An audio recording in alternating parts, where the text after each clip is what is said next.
Good morning, Jerome. How are you doing today? I am doing good. How are you? Fantastic. I love your name, and I hope that you keep the third in there for your entire journey because that's going to make you stand out, sir. Yes, sir. It always has.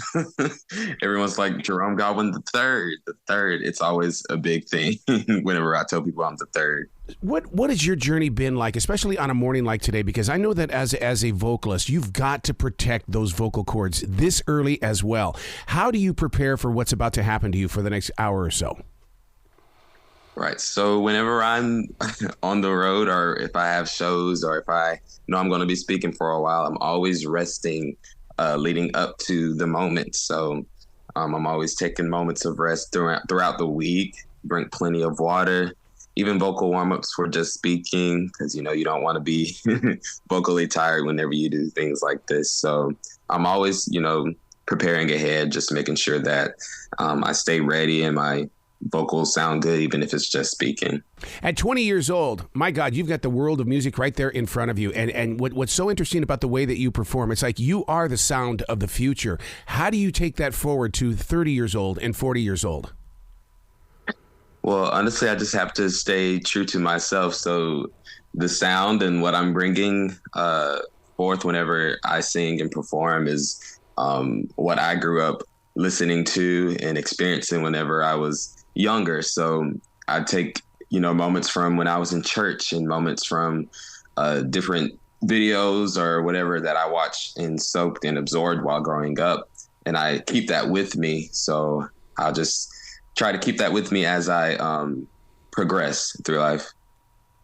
When it comes to singing in church, how do you keep it from basically being the opening act? Because first of all, it took me the longest time to understand the worship music going on. That several years in church because I thought, they're just killing time. But as I grew into adult shoes, oh my God, no, it set my heart up. Do you see that happening as well with those that are in the congregation? Those that believe in it and those that are going to believe in it.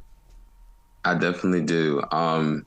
Because I always try to consider, the people in, their heart positions whenever they come through the doors to worship, because some people need worship. Mm-hmm. Instead of just listening to a preacher teach a message, they need something that they can, feel and connect with. And music is one of those things that people connect with. So I think that's why it's so important in the churches. So whenever I can lead worship, I do it with the best of my ability, not for me, but for Jesus and the people, so that he can, work through me to touch their hearts. So it's not about me or it's not about anybody on the platform. It's about him.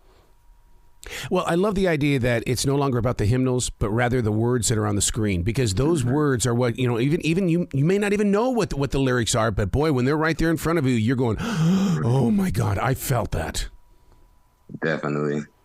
Because I know there's moments where we'll bring forth a new song and, people are just trying to learn it along with us sometimes. Mm-hmm. So whenever we have those words on the screen, it's just like a confidence boost to us and for them. So that way we can all, corporately worship. Bringing those new songs in, because I am with Elevation here in Charlotte, and Elevation Worship is constantly doing brand new songs, which I totally love. But how do you embrace it? Because what are you guys working on it for a week? Is it lesser than that? How are you able to bring in so much new music?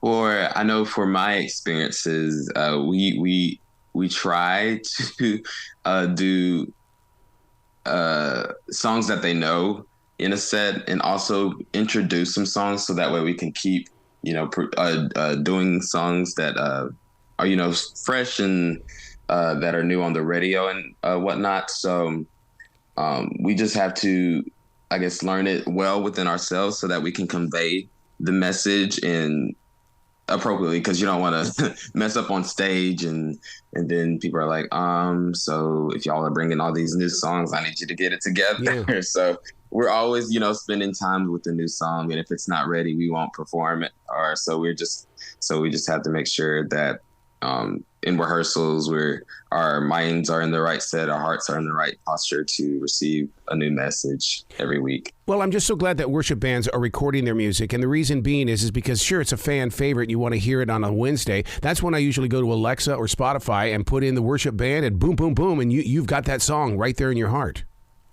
Right. Do you guys write music like that as well? I mean, to make it to the different streaming platforms? Yeah, so I go to Northview Christian Church here in Alabama. We have a campus in Montgomery, Alabama, as well as Dothan, Alabama. And we have put out some albums. Pastor Hart Ramsey in the NCC Family Choir.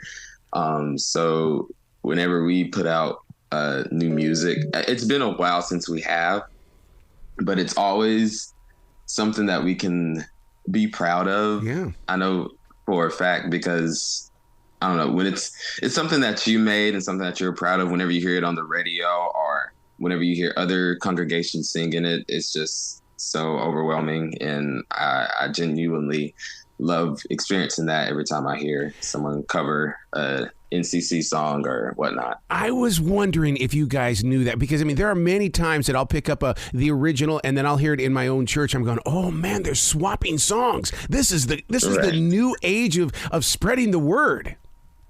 Yeah, so it's all corporate, and that's one of the main things I love about Christian music is any church can sing it, and any congregation can connect with it. Because with our church, it's more gospel centered, but sometimes we, branch out to contemporary Christian music, and we can all enjoy it the same.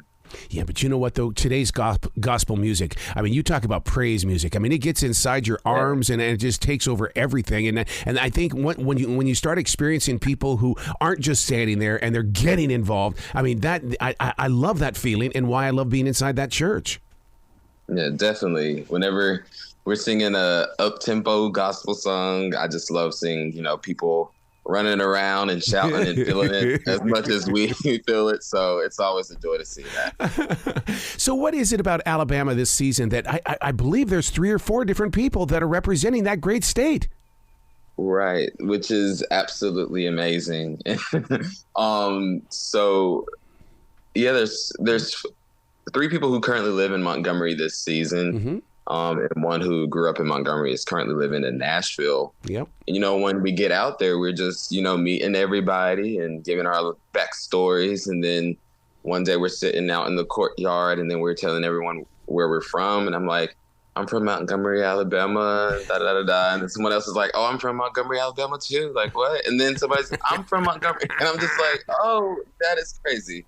How is 10% of the show from Montgomery, Alabama? That is really something.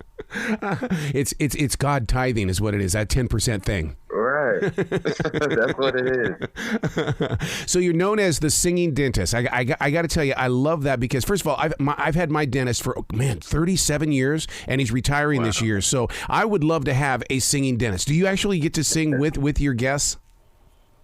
So even if it's on purpose or if it's not, I'm always singing. So I'm assisting currently, and they tell me all the time, it's like, Jerome, you were humming something. What were you humming? And sometimes I'm just like, I didn't even realize I was humming. I'm sorry.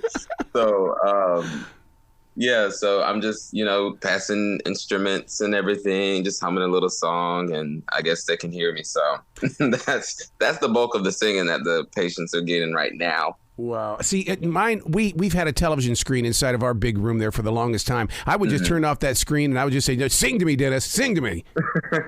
Hey, put on some karaoke. I got you. So how have your personal dreams changed? You know how God likes to plant brand new seeds when he puts you in a new place. How are you changing? So I'm definitely changing. I've always been one to dibble and dabble in multiple avenues. So whether it be academic, sports, or music, I've always expressed interest in a lot of the things at the same time.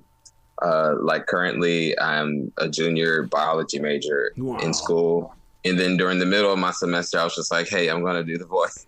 So it's definitely been, kind of like a hopscotch type of thing. I'm just going back and forth and just seeing, what works for me and what path the Lord wants to take me on. Yeah, but isn't that the way of the world nowadays? Because I talk with members of Tesla or all of these other major league bands, and even though we know them as the rock stars they are, they still have side hustles. And doesn't this train you that to be conditioned for whatever happens in the world, you can handle the changes? Definitely, most definitely, because I don't know. I think I've gotten that like early on because as a child, I've moved around schools a lot, so I've had to learn how to adjust quickly and be comfortable in unfamiliar situations. And so that kind of prepared me to be able to juggle between the music aspect of my life and the academic aspect of my life, as well as the work aspect of my life and the worship leading aspect of my life. So there's a lot of things that help propel me to be able to handle these situations earlier on. It almost sounds like you're living the same kind of lifestyle I am, in the way that if it's on the Google Calendar, that's my plan for the day, and I've got to put a lot of faith in that calendar. Most definitely. After I'm finished with these interviews, I'm headed to work and then I'm headed to school. So yeah, I'm doing a lot, but I enjoy it all.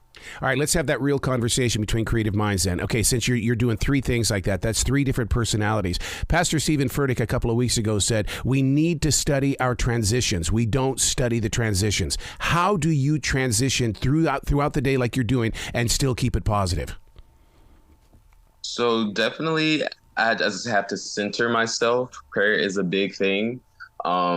So just ground myself and breathe, because I know it is easy to get stressed when you're juggling so much. Mm-hmm. So how I transition is I try to be in the moment at the time and not look at the whole scope of the day. So that way it's easy for me to transition.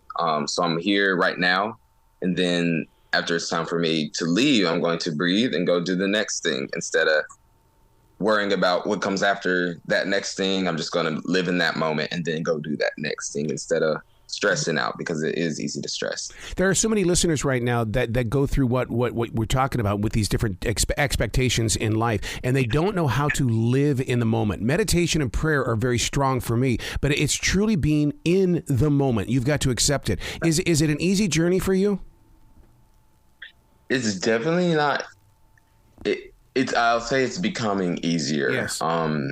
As a child, because I'm still pretty young. So as a child, I was almost as busy as I am now. And it was definitely tough to juggle everything. But as I got guidance and as I've lived through certain experiences, it's become easier for me to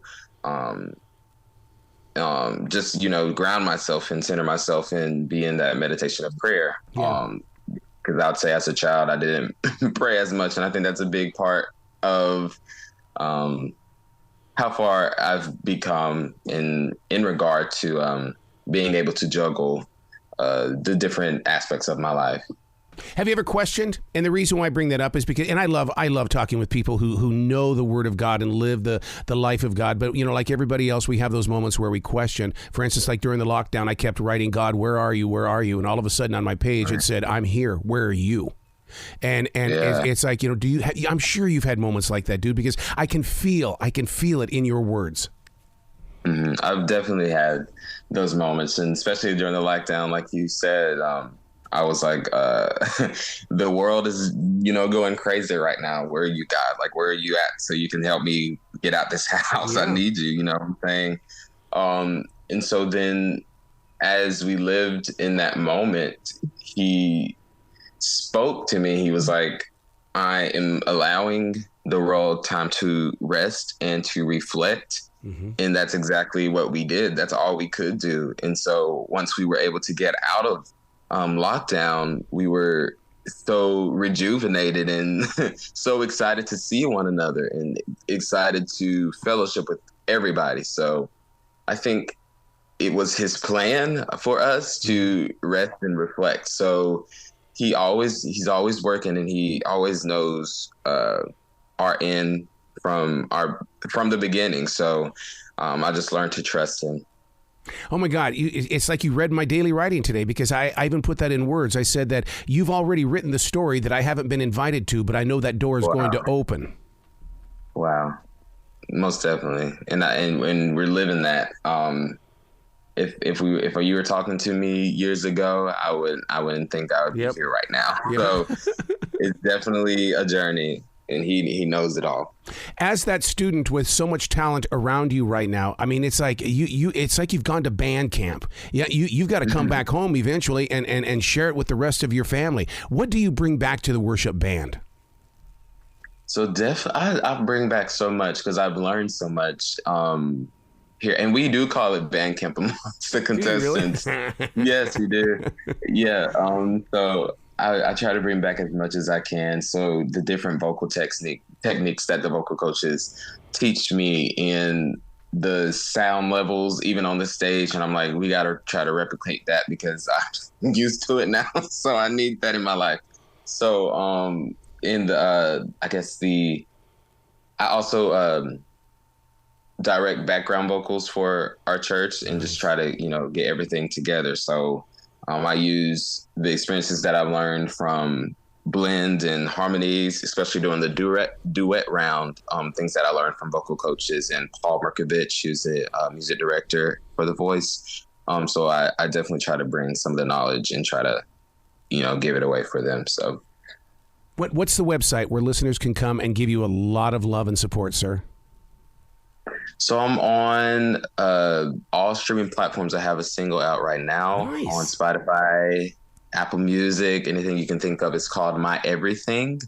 It's my first gospel debut song. It's a single, and there is more to come. I'm on all social medias at Jerome Goodwin the third. So 3, Roman numeral 3 after my name. And that's where you can find me. Excellent. Please come back to this show anytime in the future. The door's always going to be open for you. I appreciate that. You be brilliant today, all right? And you keep your heart right where it is, all right? Because God is madly in love with what you're doing right now. Thank you so much. Thank you, sir. Bless you.